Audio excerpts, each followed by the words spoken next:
Hello and welcome back to my channel. Today we're back in the Mazda MX-5 on iRacing for a track guide, this time at Oschersleben. This track was recently added to the free content included with iRacing, and what a track it is. It has many different types of corners which makes it difficult to learn, but a very unique challenge to drive. For those who are new here, I show a fast lap first and then go through the guided lap, explaining all my references to help you go faster. If you're only interested in the guided lap, I'll leave timestamps in the description so you can skip to the specific part you want. These were the session settings in the UI, and the in-game track conditions are shown here.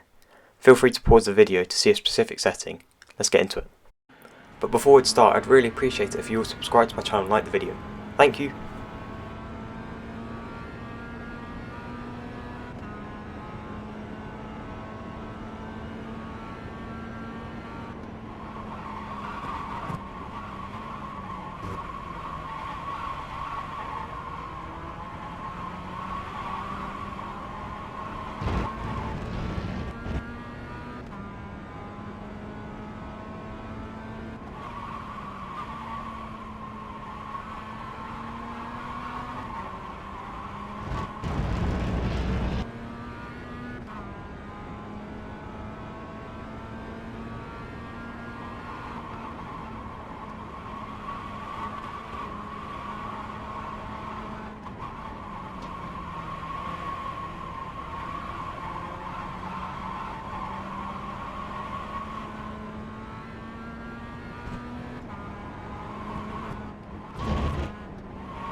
So for turn 1, I turn in at the service road on the right and brake very slightly to rotate the car, no more than 10%.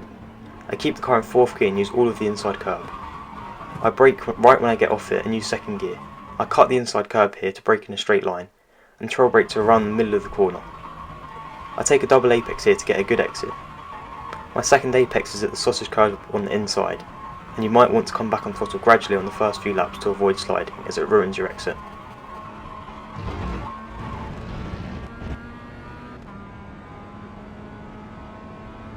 This hairpin is the main overtaking opportunity on this track, so you may want to defend here. I brake just before the end of the grass on the right and my peak brake pressure is around 75%. I use 1st gear. It's very sketchy on cold tyres but gives a slightly better exit. You can also use 2nd, which is much more stable and consistent to do.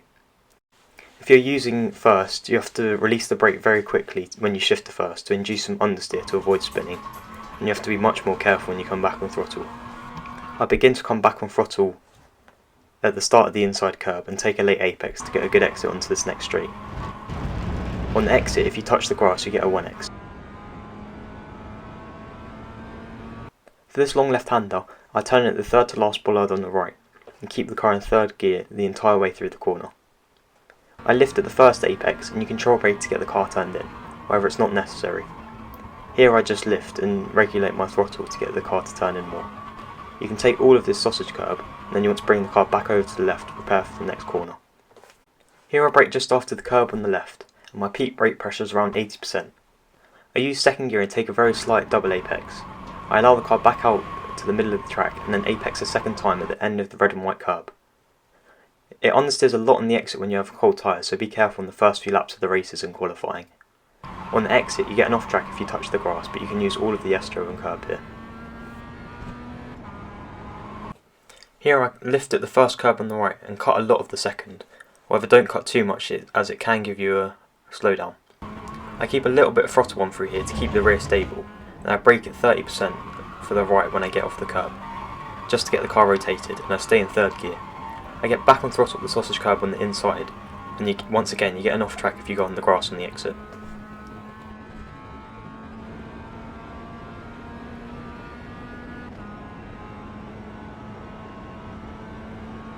Here I brake just before I go under the board. I use second gear and turn in at the start of the AstroTurf on the left. I trail brake slightly to get some rotation and use all of the first curb. I gradually come back on throttle just after it and keep the car all the way to the right to prepare for the next corner. This left is flat on warm tyres if you get the line right, and you should avoid the inside curb. I used it here as I turned in slightly too early, however it can unsettle the car and ruin your exit, so it's best to avoid it. You get a 1x on the exit if you go past the red and white curb. For this right-hander I brake very slightly and turn in at the dirt patch on the left. I keep the car in third gear and take all of the inside curb. On the exit you get a 1x if you go on the gravel.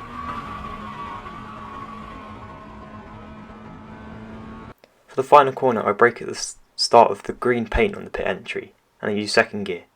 My peak brake pressure is around 75% and I trail brake all the way to the apex. I get back on throttle at the sausage curb, and you can use the red and white part of the curb.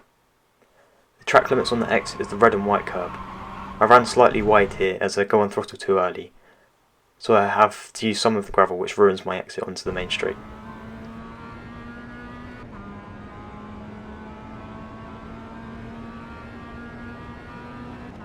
So that was a lap of Oschersleben. This is by no means a perfect lap as there are a few mistakes. I think there's still another tenth or two, and I'm sure we'll see the very fast drivers dip into the low 38s. If you found this guide helpful, please leave a like and subscribe to my channel. You can also now become a member if you so wish. And I will leave you the third person lap to the end of the video.